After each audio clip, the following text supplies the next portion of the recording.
Lagi-lagi hadis palsu riwayat Bukhari Muslim dari Abu Hurairah bahwasanya Siti Hawa itu diciptakan dari tulang rusuknya Adam. Ini palsu, dusta, tidak mungkin perkataan Nabi. Kenapa? Karena bertentangan dengan Al-Quranul Karim. Sebagaimana standar daripada Hujjatul Islam Al-Ghazali, hadis yang bertentangan dengan Al-Quran itu pasti palsu. Al-Quran mana yang ditentang? Yaitu surah An-Nisa ayat 1. Ya ayyuhan nasu taqu rabbakumul ladzi khalaqakum min nafsin wahidah wa khalaqa minha zawjaha. Jadi Adam dan Hawa itu diciptakan dari unsur yang sama, bukan dari tulang rusuk. Hadis Bukhari Muslim riwayat Abu Hurairah. Jangan percaya hadis ini ya, dusta. Siapa yang berdusta di sini? Tebak sendiri.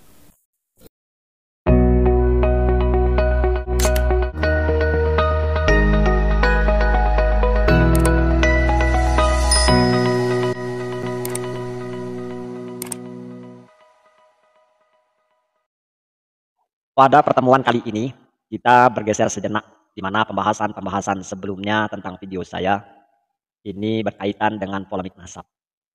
Kan tetapi pada kali ini saya akan mengomentari dari video yang sudah kita dengarkan dan kita simak secara seksama. Kendati pun secara global apa yang disampaikan itu tidaklah berkaitan dengan akidah. Maksudnya mau percaya ataupun tidak mengenai riwayat tersebut tidaklah mengeluarkan kita dari agama Islam atau tidak memurtadkan kita dalam keislaman atau pula tidak membatalkan amaliyah ibadah kita. Jadi ini arahnya tidak ke sana. Tetapi yang membuat saya harus mengomentari video ini betapa tentu luar biasa ketika seseorang sudah berani mengatakan seseorang Abu Hurairah itu pendusta. Kedudukan hadis palsu. Sedangkan kita ketahui bahwa kedudukan hadis itu adalah sahih. Sehingga, apakah beliau ini seorang mustahid baru di era terkini? Berani-berani sekali beliau memalsukan hadis yang kedudukannya sudah jelas kesahihannya. Sedangkan kapasitas, kredibilitas, kualitas yang dimiliki Abu Hurairah ini jelas, tidak bisa dinafikan dan diakui oleh kalangan muslim dunia.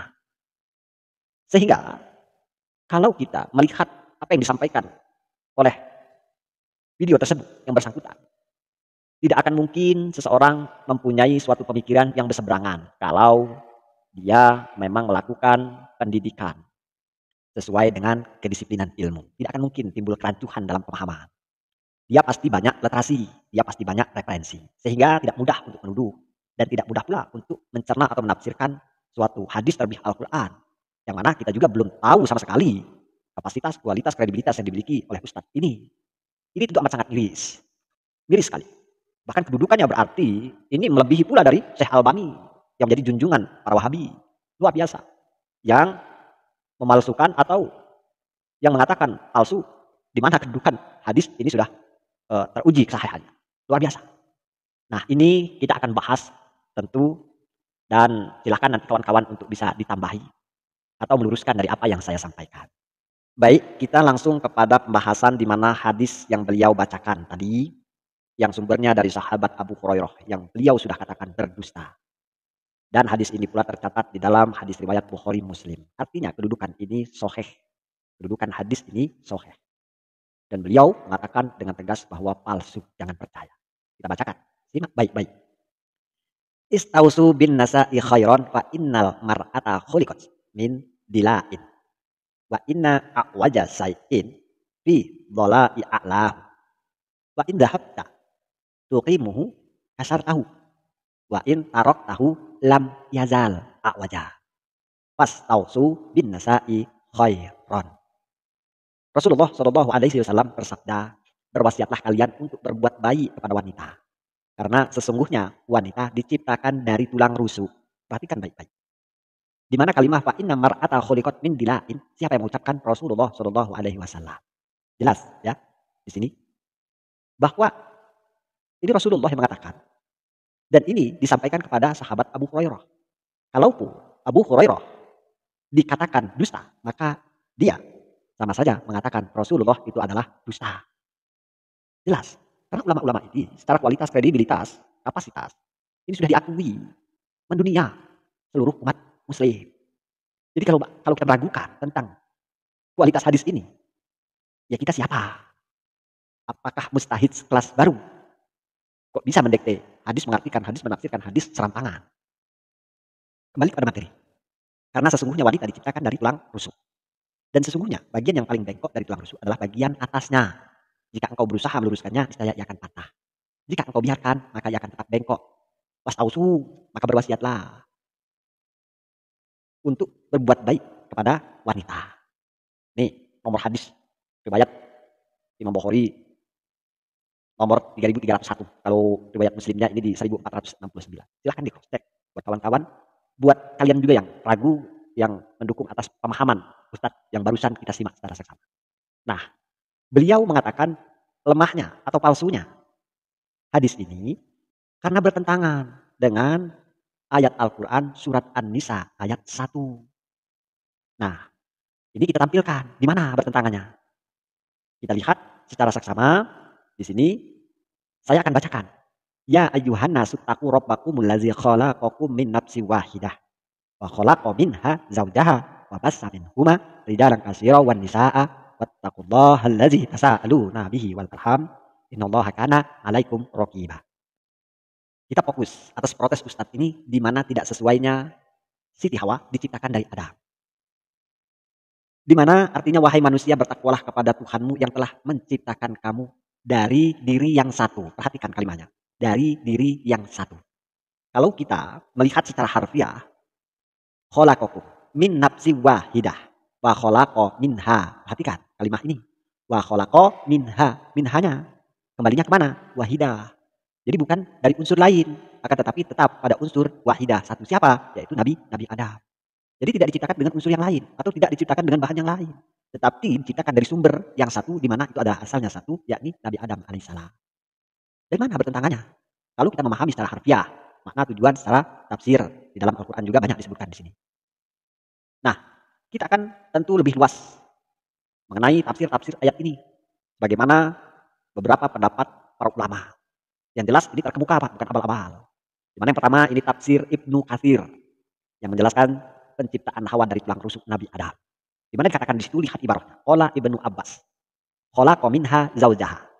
Dan dia diciptakan darinya pasangannya. Yakni Hawa. Berarti Hawa. Khalaqaha. Minha dil'i min adla'ihi yusra. Wahwa na'imun. Saya teruskan saja biar tidak lama-lama. Walam yash'ur bidhalika. Hatta istaiqadha. Waroha. Wa mu'ajiba biha. Wawadda antakuna indahu. Fasakana ilaiha.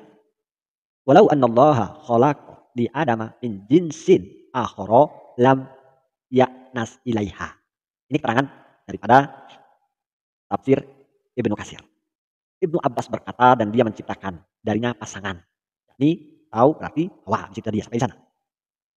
Yang diciptakan dari tulang rusuknya yang kiri saat ia tidur. Ini diceritakan secara rinci sehingga ia tidak merasakan hal itu sampai ia terbangun dan melihatnya. Lalu ia kagum padanya dan berharap ia berada di sisinya. Maka ia pun merasa tentram dengannya. Kemudian garis bawahi. Walau annallaha khalaqa, seandainya Allah menciptakan untuk Adam pasangan dari jenis lain, niscaya ia tidak akan merasa nyaman dengannya. Jadi ini menunjukkan bahwa menurut Ibnu Abbas bahwa diciptakannya dari tulang rusuk kiri Nabi Adam saat dia tidur. Ini dijelaskan secara rinci. Setelah terbangun, Nabi Adam melihat Hawa dan merasa tentram dengannya. Kemudian penjelasan ini bahwa menekankan bahwa penciptaan Hawa dari bagian tubuh Adam membuat keduanya memiliki keterikatan dan rasa nyaman satu sama lain. Karena satu jenis, tidak ada unsur lain. Maka dikatakan sudah detail rinci ini. Kalau seandainya itu diciptakan dari unsur lain, jelas mungkin akan berlawanan dan tidak akan nyaman, tidak akan terjadi ketentraman. Karena ada unsur tambahan mungkin, atau bahkan beda sama sekali. Jelas ini tidak cocok. Kemudian dikatakan lagi di dalam tafsir At-Tabrani. Imam At-Tabrani dalam tafsirnya menjelaskan bahwa Hawa diciptakan dari tulang rusuk Nabi Adam. Ini beliau menafsirkan ayat khalaqa minha zawjaha. Apa tadi yang sudah saya jelaskan di atas. Sebagian penciptaan Hawa dari tulang rusuk Adam. Kemudian fa khalaqa minha zawjaha wa khalaqa Hawa'a min til'i min adla'i Adam. Ini teks-teks secara rincinya. Maka dia ciptakan darinya pasangannya. Dia menciptakan Hawa dari tulang rusuk Nabi Adam alaihissalam. Ini teksnya secara rinci. Kalau dikaitkan dengan Quran surat An-Nisa ayat 1 tadi, khalaqa minha zaujaha. Ini sesuai penafsirannya. Ada keterikatan antara hadis tersebut dengan Quran. Jadi yang bertolakan itu di mana, Pak?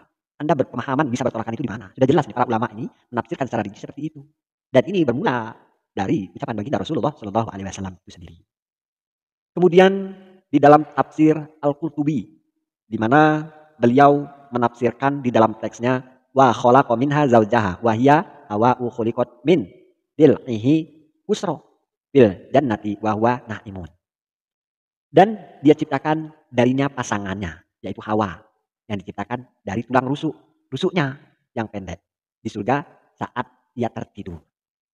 Jadi jelas, para ulama-ulama ini menafsirkan secara gamblang, rinci bahwa tidak bisa dinafikan terjadinya atau diciptakannya Siti Hawa itu, jadi berasal dari tulang rusuk Nabi Adam alaihi salam. Nah, sahabat-sahabatku, tentu sekali lagi jika kita memiliki kedisiplinan ilmu, pastilah pola pikir kita tidak akan terjadi kerancuhan. Karena jelas referensi yang kita miliki itu banyak. Dan ini para istihad ulama, bukan hasil istihad kita sendiri. Bahkan fatal ketika Anda mengatakan ini dusta dan sebagainya.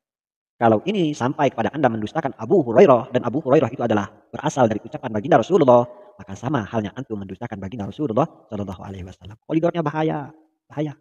Nah, jadi tinggal di dalam kaidah menafsirkan hadis dan Al-Quran ini secara global, di mana kita bisa mencermati makna lafziyah dan makna maknawiyahnya.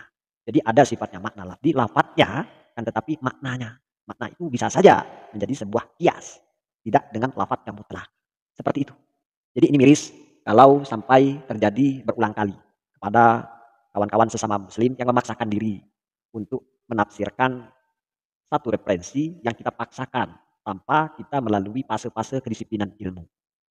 Terlebih ini sudah keponis, ini sudah ke titik akhir, sudah merupakan hasil istihad. Kalau antum sebagai mustahid siapa ete? Dan saya yakin bahwa Abu Hurairah ya jauh kualitas, kredibilitas, kapasitasnya seperti antum. Saya yakin ulama-ulama dahulu itu seusia antum belum pakai kacamata, Pak. Ya, dari situ saja sudah terlihat. Dan hafalan-hafalan mereka diakui di ulama-ulama sejamannya, bukan di kandang, Pak. Ulama semasanya diakui kehebatan, kualitas, kemampuan beliau dalam menguasai bidang keilmuan.